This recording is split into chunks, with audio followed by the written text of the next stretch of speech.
बन श्री राधा वल्लभ श्री हरिबन श्री राधा। मनुष्य को चाहिए कि वह भगवत कृपा पर विश्वास करके यह मान ले कि मैं भगवत कृपा के समुद्र में डूब रहा हूं। अब वो कैसे मानेगा कि उस पर भगवत कृपा हुई है? सबसे पहली बात, भगवत कृपा आप पर हो रही है यह आप मानो। आप मनुष्य शरीर को धारण कर रहे हो। बिना भगवान की कृपा के मनुष्य देह नहीं प्राप्त होता है। देखिए, आप अन्य योनियों को देखिए, जो पशु पक्षी की योनि है, जीव जंतु की योनि है, कितनी कष्टप्रद है, विवेकहीन जीवन है। यहाँ केवल आहार, निद्रा, भय, मैथुन का ही कार्य बना रहता है। मनुष्य एक विवेकीशील पुरुष है।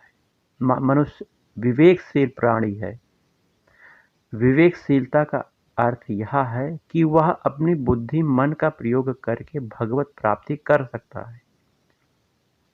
यह चीज अन्य योनि में, अन्य पशु पक्षी में, प्राणियों को यह प्राप्त नहीं, केवल मनुष्य को ही प्राप्त है। तो कृपा हुई ना, यह कृपा करके मनुष्य देह प्राप्त हुआ ना। इस मनुष्य देह का उपयोग यदि आपने भगवत प्राप्ति में नहीं किया तो आपका जीवन पशुवत से भी घिरा हुआ है। क्योंकि इतनी बड़ी कृपा आप पर हुई और उस कृपा का आपने आस्वादन नहीं लिया, उसका सही जगह प्रयोग नहीं किया। आपने किस में प्रयोग किया इस मनुष्य जीवन का? शरीर को अपना मानकर, शरीर के भोगों में, शरीर के संबंधियों में अपने को फंसा लिया। इस फंसाने में आप अपने मन को, बुद्धि को, चित्त, अहंकार को भगवान के चरणों में समर्पित नहीं कर पाए। यही आपकी बहुत बड़ी भूल है। इस कृपा को आपने सही रूप में नहीं लिया, और जिसने लिया वो भगवत प्रेम और आनंद में डूब गया। वहीं भगवत कृपा का और स्वरूप समझिए। सभी को बराबर भगवान हवा देते हैं, पानी देते हैं, प्रकाश देते हैं। पृथ्वी लोक में उसे स्थान प्राप्त होता है। किसी के साथ कोई भेदभाव नहीं किया जाता। भगवान किसी के साथ भेदभाव नहीं करते, चाहे कितना वह सज्जन क्यों ना हो, चाहे कितना वह दुष्ट क्यों ना हो, सबके लिए बराबर व्यवस्था है। पशु पक्षी के लिए भी हवा, पानी, धूप आदि व्यवस्था की गई है। ये तो भगवान की अहेतुक कृपा है कि हमें फ्री में ऑक्सीजन मिल रही है, फ्री में जल मिल रहा है। ये जल हमने ही तो प्रदूषित किया है, जिसको हम फिल्टर करके या खरीद के पी रहे हैं। नहीं तो ऑक्सीजन, आप अस्पतालों में जाइए और भर्ती हो जाइए, सांस आपकी नहीं आ रही होगी, ऑक्सीजन लगा लीजिए, 2 दिन का आपका किराया देख लीजिए कितना होता है। तो ये सब अहेतु की कृपा भगवान की हुई है, इसे आप समझिए और ऐसे एहसास करिए कि मेरे ऊपर, नीचे, इर्द गिर्द, भूत भविष्य सभी स्थानों, सब काल में भगवत कृपा भरपूर रहे।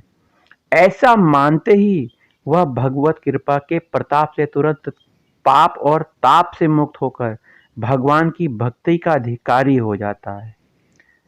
भगवत कृपा पर इस प्रकार विश्वास और निश्चय करके भगवान के अनन्य स्मरण का अभ्यास किसी भी अवस्था में, चाहे बालक हो, वृद्ध हो, युवा, स्त्री हो या पुरुष हो, ब्राह्मण हो या शूद्र हो, कोई भी कर सकता है। इसमें न कोई छोड़ न इसमें न कुछ छोड़ना है, न ग्रहण करना है। सदा भगवान पर भगवत कृपा होने पर भी हमें जो विश्वास नहीं है, बस उसी विश्वास को स्थिर कर लेना है। फिर भक्ति की प्राप्ति के सभी साधन अपने आप सहज ही सिद्ध हो जाएंगे। भक्ति किसी और साधन से नहीं बल्कि भजन से मिलती है। भजन क्या है, इसका स्वरूप भी आप समझ लीजिए। भजन अर्थात भगवान के नाम में डूबना, भगवान के रूप में डूबना, भगवान की कथा को सुनना, कथा को कहना, भगवान के चिंतन में लगना, यह भजन है। भजन में कीर्तन, सत्संग, रूप ध्यान, नाम जाप आदि आदि होता है। इसमें भगवान स्वरूप संतों की सेवा भी भजन का ही स्वरूप मानी जाती है। धाम सेवा भी भजन का ही स्वरूप है। तो इस तरह हमें अपने को भजन में लगाना है। यदि नाम में मन कर रहा है तो नाम जाप करें खूब। यदि भगवान स्वरूप संतों की सेवा करने में आपका हृदय आनंद को प्राप्त हो रहा है, वह भी करें। यदि आप भगवान की कथा सुनने और कहने में आपका मन लग रहा है, हृदय आनंदित हो रहा है, आप वो करें। ये सब भजन के स्वरूप हैं। भक्ति के मार्ग पर चलने वाले पुरुष को भक्ति सुख का प्रमाण अपने आप मिलता है। वह अपने आप अनुभव होता रहता है। दूसरे किसी प्रमाण की इसमें आवश्यकता नहीं होती है। आप यदि भक्ति या भक्ति कर रहे हो, भजन कर रहे हो, तो आपके अंदर आनंद प्रकट होगा, जिसको आप अनुभव करोगे। पति सुख के आनंद का अनुभव पत्नी बनने पर ही मिलता है। यह कुमारी कन्या को समझाने की बात नहीं है। इसी प्रकार भक्ति सुख का अनुभव भक्तों को ही होता है। यह कहकर बतलाने की बात नहीं है। जो पुण्य आत्मा महापुरुष सभी कामनाओं का त्याग करके एकमात्र भगवत प्रेम की कामना से ही भगवत कृपा का आश्रय लेकर भगवान का सदा सर्वदा प्रेम पूर्वक पुलकित चित्त से भजन करते हैं, वे ही भक्ति सुख का अनुभव करते हैं। शांति और परम आनंद साक्षात भगवान का स्वरूप है। अपने प्रेम रूप में स्वयं भगवान ही अवतीर्ण होते हैं। इसलिए यह भगवत प्रेम भी शांति और परम आनंद स्वरूप ही है। आनंदमय भगवान स्वयं ही अपनी आह्लादनी नामनी आनंद शक्ति को निमित्त बनाकर प्रेम और प्रेमिका के रूप में प्रकट होते हैं और स्वयं ही प्रेमास्पद बनकर अपने आनंद का आप ही उपभोग करते हैं। यही उनकी आनंद लीला है। यहाँ पर हमें यह समझ लेना चाहिए कि जिन भगवान की भक्ति या प्रेम शांति स्वरूप परमानंद स्वरूप है, वे भगवान निर्गुणवादियों द्वारा माने हुए प्रकृति संभव सत्व रज तम रूप जो त्रिगुण हैं, त्रिगुण युक्त सगुण ब्रह्म नहीं है। भगवान का दिव्य जो तनु है, उनके अपने आनंदांश अपनी योग माया के निमित्त से नित्य ही प्रकट है।